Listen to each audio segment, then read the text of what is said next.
Emerging water projects ng Department of Public Works and Highways at ng National Irrigation Administration.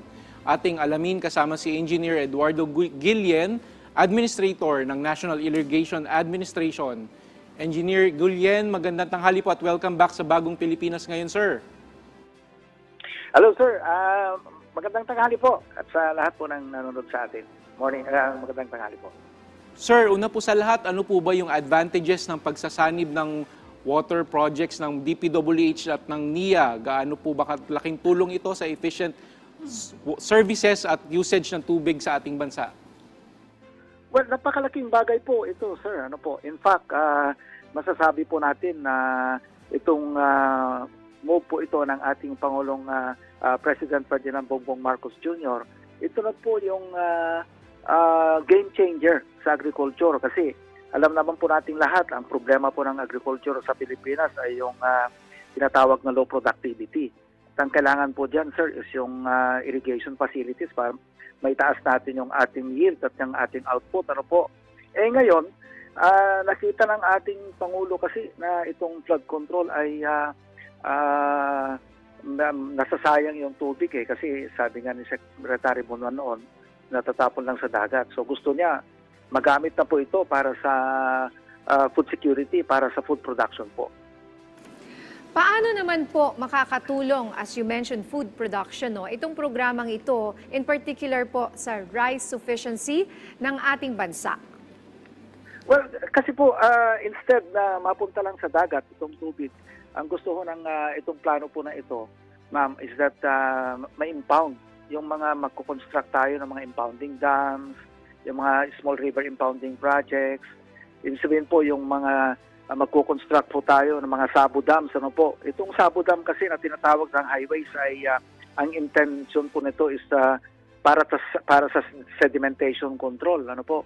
Pero of course pag nag-joint na po kami yan, lalagyan lamang po na tutulong po ang NIA sa survey para po yung lalagyan naman namin siya ng intake gates. Ano po? Papunta sa aming mga irrigation canals para po magamit natin. So, malaking tulong po ito, makakatipid po ito sa construction ng mga irrigation facilities.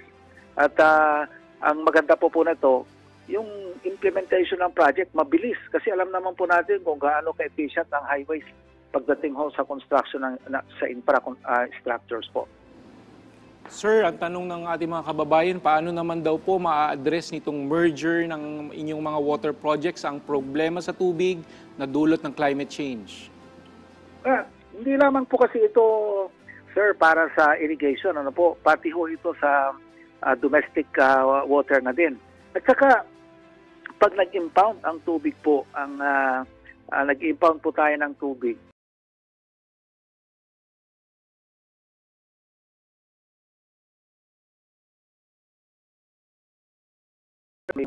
ilalagay po ang DPWH ng mga sabo dams diyan po sa ating mga principal river basins ay pati siltation mababawasan po diyan dahil yung velocity ng tubig ay mababreak po Ano ho?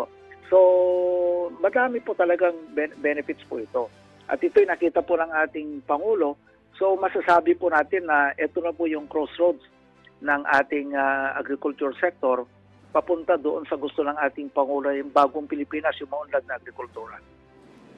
Sa inyo pong pakikipag-ugnayan with DPWH, ano-ano pong mga water-related projects ang pagsasamahan ng dalawang ahensya upang makatulong po sa water services at sa wastong paggamit nito?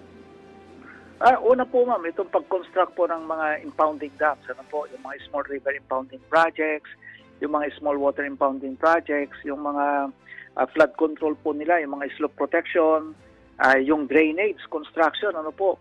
At gusto ko lang hong ipaliwanag, hindi lamang po ito DPWH, ma'am, ang ating nakausap na dito, kundi ang pamunuan po ng Kongreso, ano po, sa pamumuno po ni Speaker Romualdez at ni Appropriations Chair Saldico.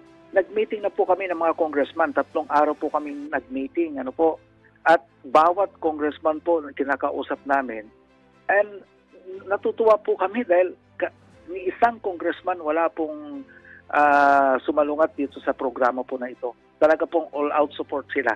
Kasi alam naman po natin, the power of the purse, galing po sa kanila yan eh. Kung sinuportahan po ito ng Congress, sigurado pong magiging successful yung programa. Alright, sir, clarification lang po, pwede po bang pakipakaliwanag ulit kung paano yung magiging sistema ng merger ng mga projects nitong ninyo sa NAIA at ng DPWH? Ano po ba mangyayari? Magjo-joint projects na po ba mangyayari dito? Hindi po. Alam kasi ho ng National Irrigation kung anong mga struktura dapat ang ilalagay natin. Ano yung mga needed structures natin para sa irrigation na pwedeng puntuhan ng DPWH through their flood control projects. Like yung mga dams, yung aming diversion dam kasi nga tinatawag, pwede kasi silang mag-construct ng sabo dam dyan. So kami po ang identified na po namin. Ipinasa na po namin sa kanila yung mga projects location, yung mga project structures, at fully endorsed naman po ng mga congressmen na nandoon sa kanila, napapaloob sa kanilang distrito. Kami po ang nag-identify kung anong projects, tutulong din po kami sa surveying, kami din po ang tutulong doon sa pag-design, Pero ang implementation ng project, liliwanagin ko lang po, DPWH po ang mag-implement. Gaano kalaking tulong po ito, paki-explain nga po, sa flood control efforts ng pamahalaan at sa water management strategies nito? Abay, malaking bagay po ito. Biruin po ninyo, yung meeting po namin noon, kung kaya ho ito ay na-decide po ng ating Pangulo na ganito ang ating direction. Sa report, noon ang nag-report po ang DENR, sabi nila, meron daw 40 million Filipinos na walang direct access sa potable water. At sinabi nila doon sa kanilang report na yung mga dams, yung mga infrastructure ng NIA ay nandoon malalapit sa mga cities na kung saan nangangailangan ng patubig. And then sumunod na nag-report po ang DPWH, ang sabi nila, for this year 2024, meron po silang 349 billion na flood control project. Nung tanongin ng ating Pangulo kung saan napupunta yung tubig, ang sagot po ni Secretary Bunuan ay sa dagat. Kaya nalungkot ang ating Pangulo. Sabi po niya, hindi pwede yan. Sabi niya, kailangan yung walang masayang na pera, mag-usap kayo ng NIA para yung NIA i-identify niya yung mga projects na kailangan nila. Tapos pwede nyo naman, sabi niyang, i-construct ng DPWH through their flood control projects. So, maganda po ito kasi ang budget ng NIA po napakaliit eh. In fact, sa mga new construction ng projects, wala pa ho kaming 20 billion yan. Kung hindi ko nagkakamali, wala pang 10 billion pesos per year. Ang DP, 349 billion. Kung yan ay magagamit po na makatulong ngayon yung mga flood control para dito sa ating irrigation facilities at saka yung domestic water needs natin, talagang game changer po ito ng ating water management projects. Alright, maraming salamat po sa inyong oras, Engineer Eduardo Guillen, Administrator ng National Irrigation Administration.